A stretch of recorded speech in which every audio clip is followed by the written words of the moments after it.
जय जगन्नाथ सांग माने समस्त रंजिता किचन को स्वागत।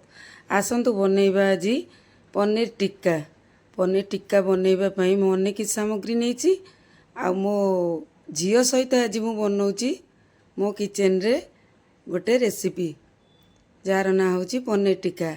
आसतु देखिबा ये पनीर टिक्का बनैबा पई मो झियो मते बहुत हेल्प करतिला। ये पनीर टिक्का वीडियोटी को बहुत भल पाइबा देबे बेली मु आशा करूची। पनीर गुड़ी को आम स्क्वायर साइज रे सब काटी नेलु। पनीर को जेमती आम काटिलु स्क्वायर साइज रे सबू कैप्सिकम टमाटो आउ पियाज एमती सबू आम स्क्वायर साइज रे काटी नेबु जेमिति आम पनीर को काटीचे।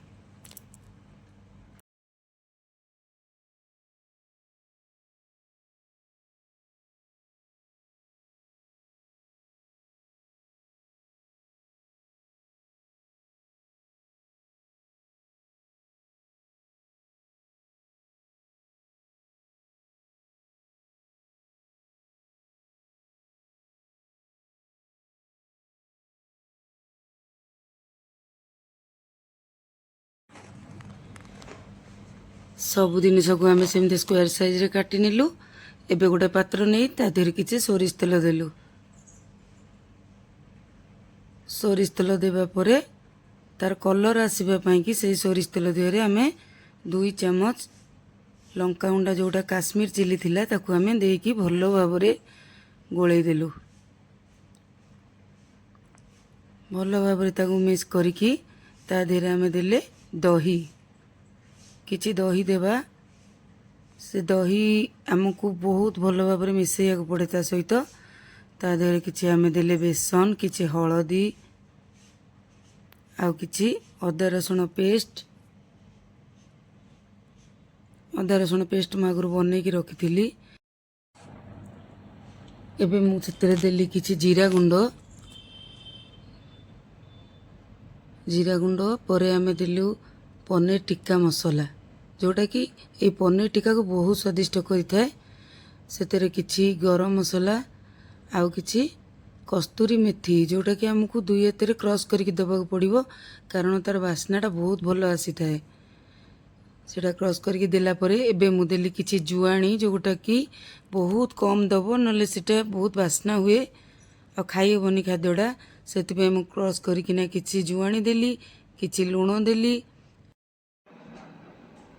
सब किछि पकई सारिया परे एबे फाळे लेंबू को पकई चिपुड़ी देकी ताकू भल्लो की गोळेइले जे पर्यंत बेसन रो बिंडाटा न भांगीची आमे से पर्यंत गोळेई चलीबा आ ताकू पूरा फाइन गोळेइबा जेमती कोउटी किछि पिंडा न रुहे।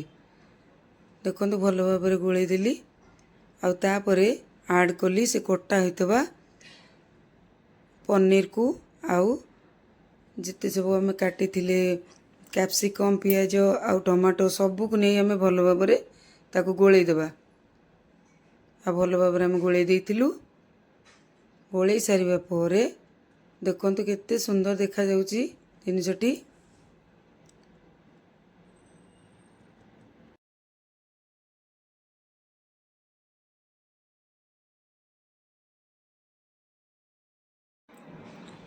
एबे गोटे पात्र रे आमे सोरिष तेल नबा आ ताकू गरम करिबा। गरम करि सारिबा परे आमे किछि काश्मीर चिल्ली पाउडर नबा ताकू गरम करिबा जेमिति देखिबा आमे से पोड़ी न जाए। आ ताकू गरम करि सारिबा परे सेही बैटर देहरे आमे कोन करिबा ताकू ढाली दबा। जो गोटे आमे मैरिनेट करि रखिथिले ताकू घोड़ेई दबा। सोरिष तेल पकई सारिया परे ताकू घोड़ी किछि समय रखि दबा। एबे गोटे आमे नेबा पोड़ीबा पई गोटे स्टैंड नबा जो कि आम से सब जिनस को जमती आम पोड़ी पारिबा भलरे सेमती गोटे जिनस नबा। आपण पाखे जहाँ अच्छे आप ट्राए करें। मु तो एमती गोटे स्टैंड थिला नहीं गली से आम सब देखु आम झील आ मु मिसिकी तैयारी करुछु। जो आम स्टिक थिला से स्टिक धीरे आम कौन कलु पनीर को सब स्टेप बाय स्टेप पनीर तापरे कैप्सिकम तापरे टमाटो तापरे पियाज एमती सब आम ताकू गुंथिला टाइप रो दे देलु। देखंतु केते सुंदर देखा जाउची। एबे आमे कोन करिबा ସେଇ ସବୁ ଯେଉଁ ଆମେ ତିଆରି କରିକି ରଖିଲେ ଗୋଟେ ପାତ୍ରରେ ତାକୁ ନେଇକି ଆମେ ବନ୍ଦ କରିବା। ଏବେ ରେଡ଼ି ହେଇଯାଇଛି ସେ ଜିନିଷ ସବୁ ଆମେ ନେଇକିନା ପୋଡ଼ିବା ପାଇଁ। ଦେଖନ୍ତୁ ଆମେ ସେ ଷ୍ଟାଣ୍ଡ ଉପରେ ସେ ପନିର ଟିକା ଯେଉଁ ପୋଡ଼ା ହେବ ତାକୁ ଆମେ ନେଇ ରଖିଲୁ। ଆଉ ପୁରା ଆଞ୍ଚକୁ ଧିମା କରିଦେବେ, ନହେଲେ ବହୁତ ଜୋର ଜଳିଗଲେ ଭଲ ଲାଗେନି, ସ୍ୱାଦ ବି ଭଲ ଆସେନି। ଦେଖନ୍ତୁ ଆମେ ସବୁ ଅପୋଜିଟ୍ ସାଇଡ଼୍ ତାକୁ ବୁଲେଇ ବୁଲେଇକି ପୋଡ଼ିଦେଲୁ। ଏବେ ଆମର ସବୁଯାକ ପନିର ଟିକା ଦେଖନ୍ତୁ ଧୀରେ ଧୀରେ ବନ ହେବାକୁ ଲାଗିଛି, ଆଉ କଲର୍ ବି ବଢ଼ିଆ ଆସିଲାଣି। ଏବେ ଆମେ ତା ଦେହରେ ଥିଲା ଯେଉଁ ବଟରକୁ ଆମେ କ'ଣ କଲୁ ତା ଦେହରେ ଟିକେ ଦେଇଦେଲୁ, ସବୁଆଡ଼େ ପ୍ରେସ୍ କରିକି ବଟର ଟିକେ ମାରିଦେଲୁ।